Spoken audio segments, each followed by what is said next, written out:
Hey everybody, welcome to my YouTube channel. My name is Terry Hunter.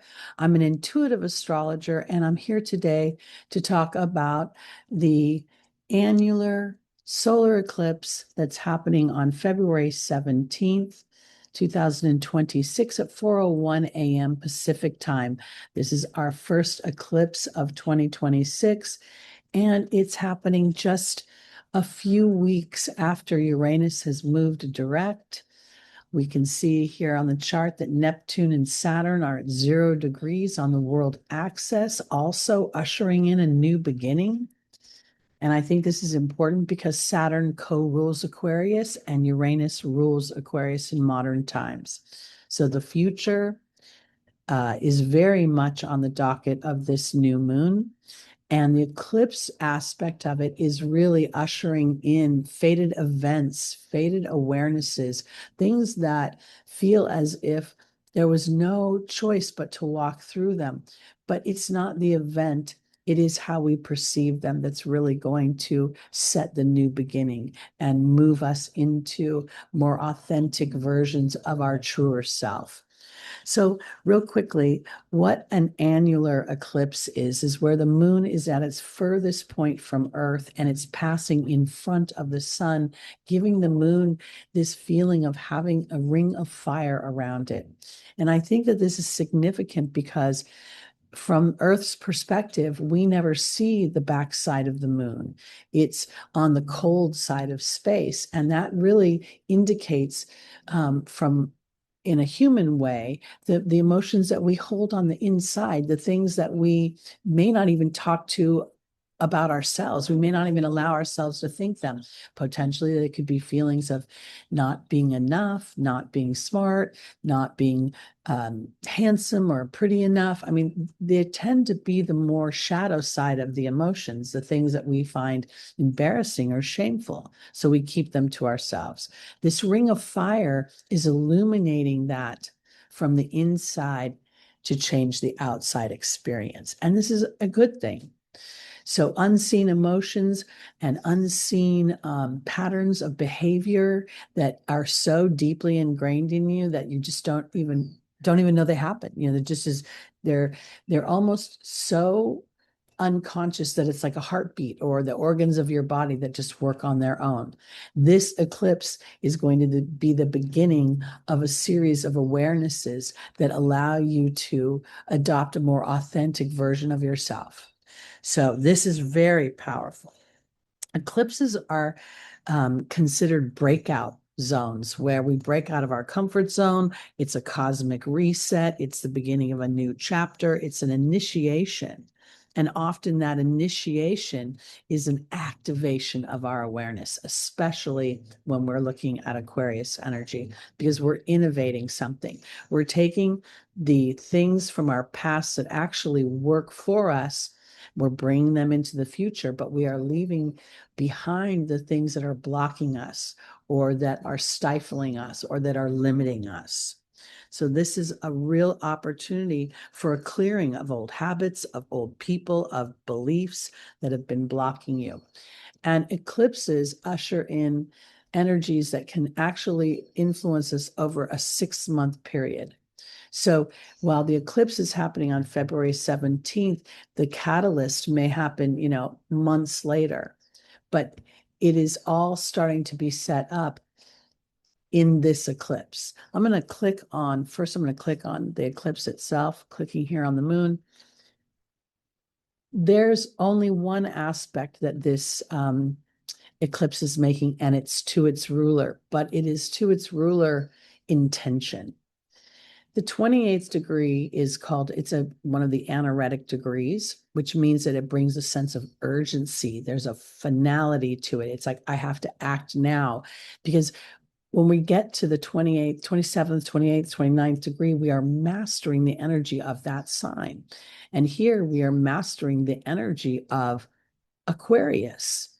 This is renovation in our lives as far as our minds, clearing the clutter of outside noises that don't resonate with a deeper truth. It can have a lot to do with social networks that you interact with. You may be finding that you have on a belief system, you're no longer aligned. There's going to be some kind of revelation that has to do with the nurturing aspect of yourself. And it feels as if there is a destabilization of an old historic dynamic, which is represented in the Taurus energy. The Uranus is stationed right now. I'm recording this on the 5th of February, and Uranus is going to sit in the sky very strong. And if, as you can see, here we are almost 12 days later, and Uranus is still at 27 degrees. This is powerful because that 27th degree is pulling in an energy of how much am I using my awareness of balance, harmony, cooperation. Am I somehow over cooperating, not cooperating? Am I not allowing the truth of what makes me feel peaceful to come to the surface? That is a Gemini degree, the 27th degree.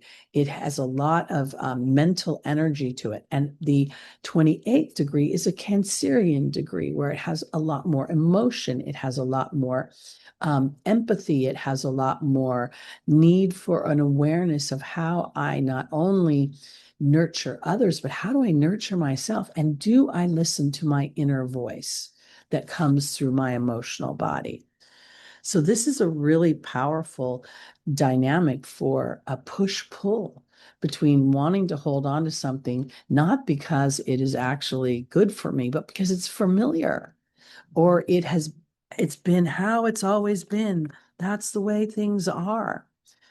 The 28th degree to me also, the 8 has this feeling of compression that, an 8 can be a number that represents a scorpionic energy, right? The 8th house. So there's some sort of pressure to recognize where there has been control or power over me from a psychological way. Somebody has power over me emotionally. Someone has power over me potentially materially, because we have Taurus involved here. But at the same time, I think that whenever somebody has power over us in a physical, material way, it starts in an emotional way. So I think that this is going to come into your awareness where there's been weighty responsibility or something limiting. And this eclipse is going to give you an opportunity to plant the seeds for new habits, new dynamics, new ways of interacting with other people, even socially, because the 11th house rules large social groups. How you view the world at large will come into play here.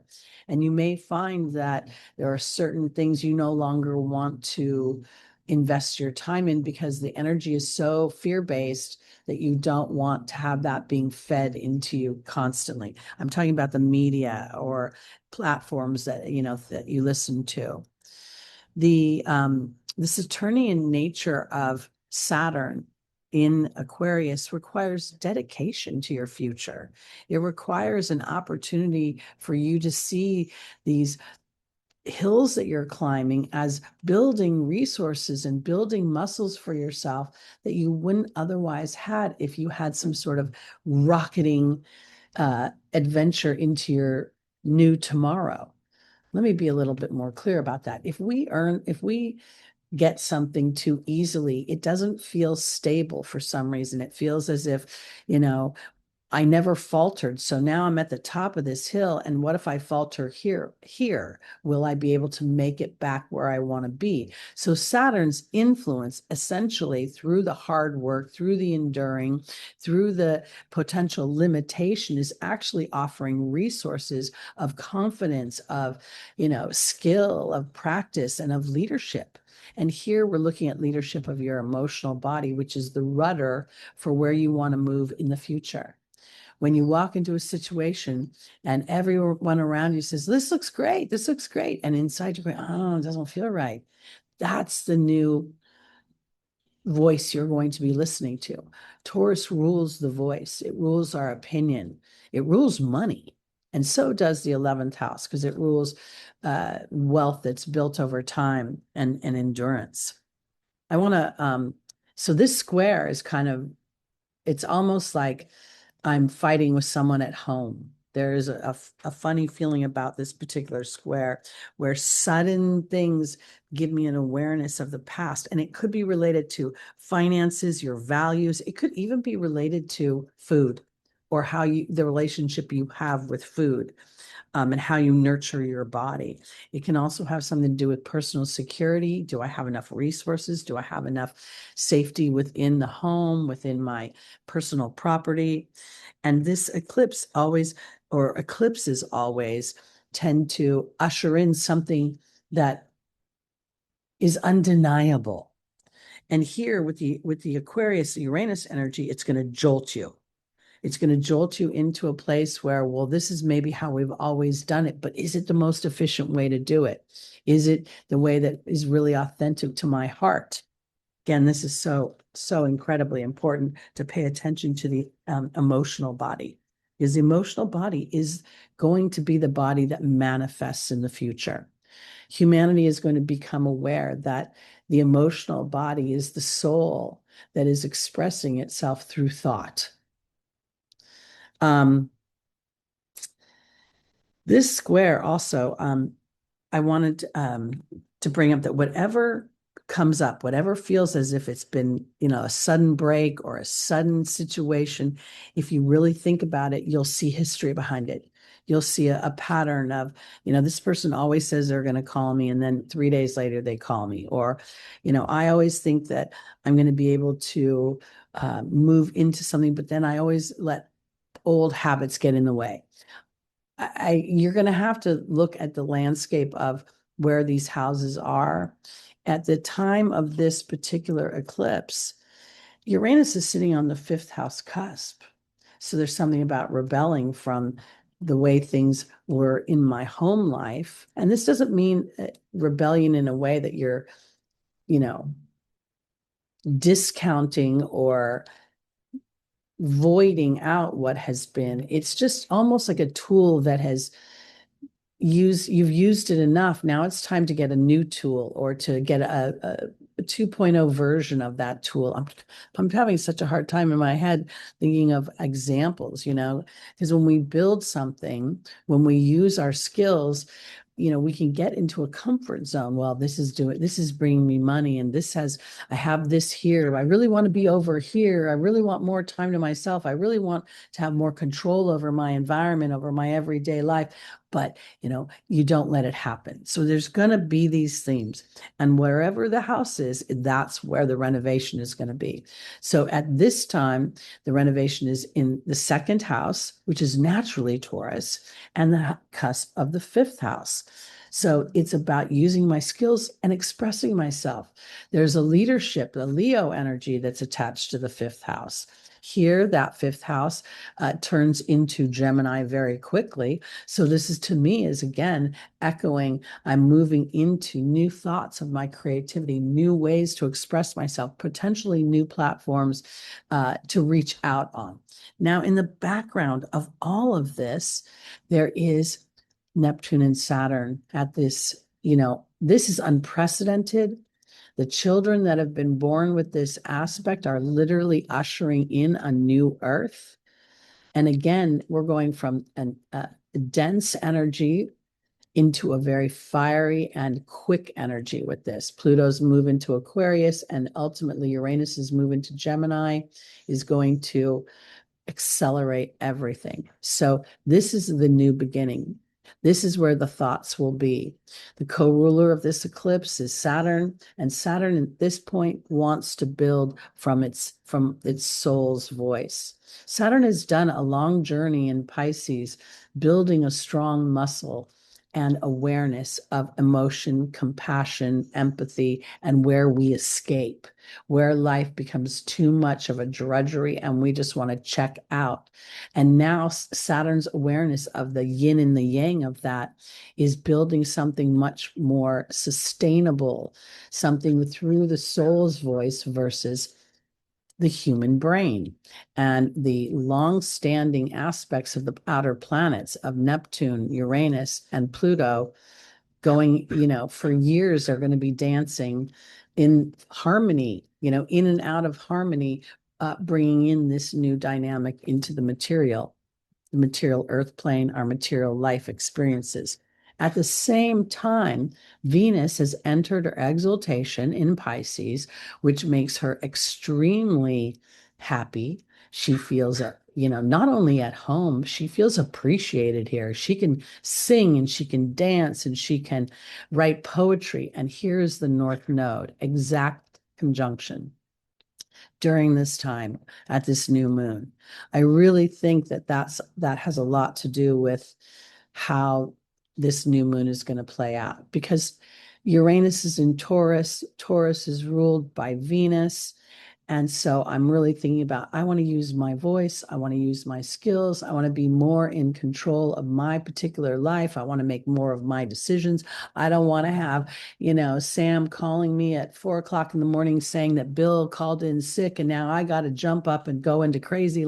That's what people are going to start to really embrace, is using their talents, using their skills, focusing in on their future, focusing in on the new technologies that come and enhance that potential. I can't even begin to imagine what it's going to be like in a couple of years.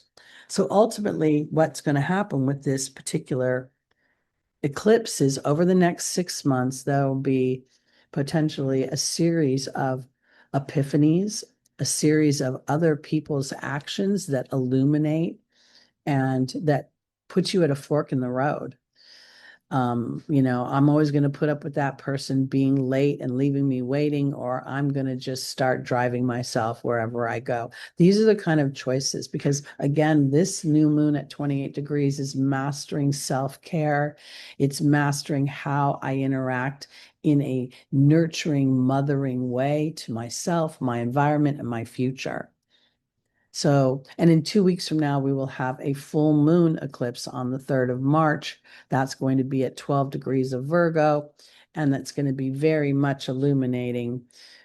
It's going to be like a continuation. You're going to plant the seeds in this new moon, and then where there are unseen blocks, emotional things that haven't hit your radar in a conscious way, I think that that full moon in Virgo is going to illuminate that. And this 1-2 sort of punch of eclipse season is going to really set even deeper intentions for the next few months, as Saturn and Neptune continue to travel together and then ultimately start to separate, and that energy eases up.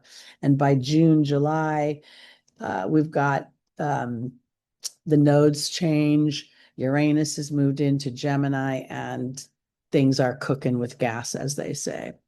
So this was just a quick stint for me, although it may not feel like it. But I hope this helps. Prepare, look to your future. Don't put a ceiling on yourself, even if you haven't experienced it. If you can imagine it, it's possible. And the human structure that has been so limited and so tenuous, almost fragile in these common times, as some of us would have us believe, is much more resilient and much more ready to move into the future when we start to really listen to that voice that says, I don't think that sounds right. Let me wait a minute. Let me check with my gut. Let me check with my gut first. All right, everybody, please like, please subscribe, please share, and come back for more content, because there'll be some. See you soon. Bye-bye.